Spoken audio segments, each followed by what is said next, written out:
Chers et chers Homo sapiens, ou devrais-je dire chers Homo microbiens,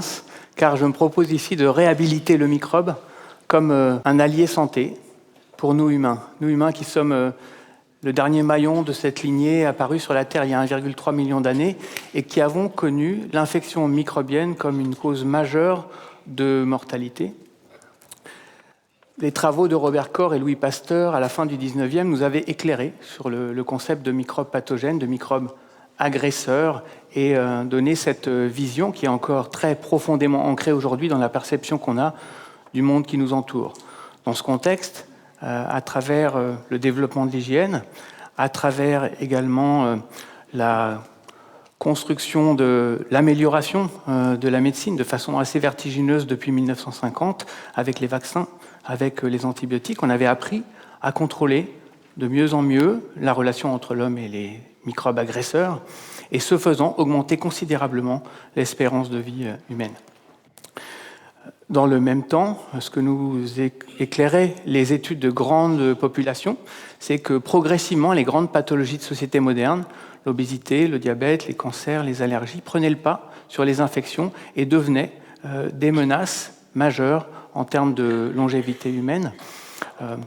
Et finalement, cette prise de pas sur la longévité humaine était la nouvelle menace à contrôler pour nous.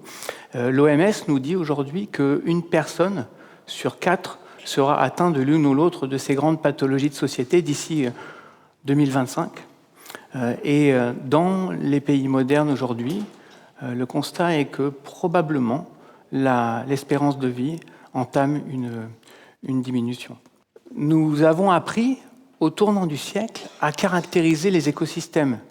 microbiens complexes grâce aux outils de caractérisation exhaustive du contenu génétique, comme on avait séquencé le génome humain, et cela nous donne une vision renouvelée de qui nous sommes, de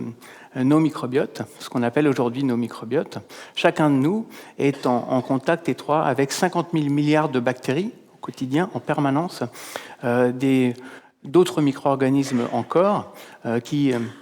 interagissent avec nos cellules en permanence et qui sont un garant de la santé et du bien-être. On considère aujourd'hui le microbiote comme un organe à part entière, un organe oublié, un organe aussi passablement maltraité par nos changements de mode de vie récents. Par exemple, les changements de l'alimentation, les changements de la nutrition, l'exposition à des composés chimiques et également tout ce qui entoure la naissance, le mode de naissance, l'alimentation postnatale, le recours à des traitements. Comment ne pas penser que ne rencontrer aucune bactérie maternelle au moment même de la naissance? Comment ne pas penser que diviser par 2 ou plus l'apport d'énergie à nos microbes à travers nos choix alimentaires au quotidien? Comment ne pas penser que mettre dans notre assiette des composés promoteurs d'inflammation ne puisse, à échéance de seulement quelques générations, altérer la biologie humaine? Aussi, nous sommes fondamentalement microbiens, nous sommes des écosystèmes,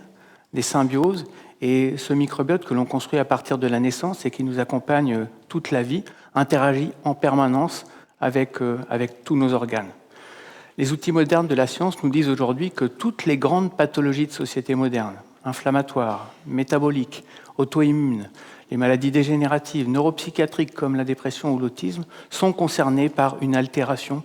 du microbiote intestinal, une altération qui se traduit en premier lieu par une perte de diversité et de richesse du microbiote intestinal. Vous êtes bien sûr conscient que nous traversons aujourd'hui cette 6e grande extinction avec une disparition visible d'espèces à la surface de la planète. Peut-être ne savez-vous pas qu'une extinction analogue est en cours dans vos intestins. Et quand on analyse le microbiote de populations de pays modernes, on se rend compte qu'il est appauvri en diversité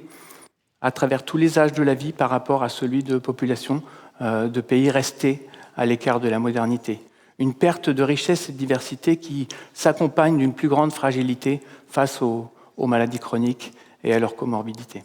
Aujourd'hui, on sait que l'altération de cette relation entre le microbe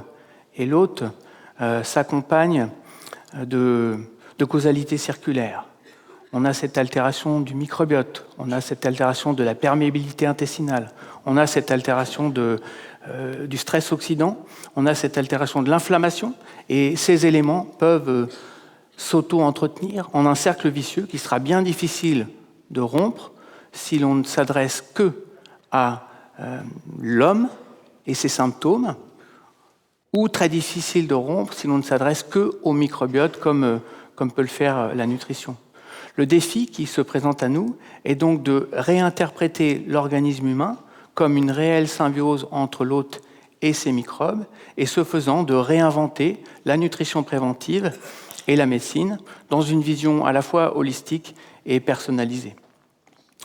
Pour conclure, en défenseur de cette biodiversité intime et essentielle qui est celle de vos microbes, j'ai envie de vous inviter à en parler au-delà des tabous et également à nous aider à faire en sorte que la recherche sur la symbiose contribue à la gestion que l'on doit faire aujourd'hui de cette épidémie de maladies chroniques que nous subissons. Merci de votre attention.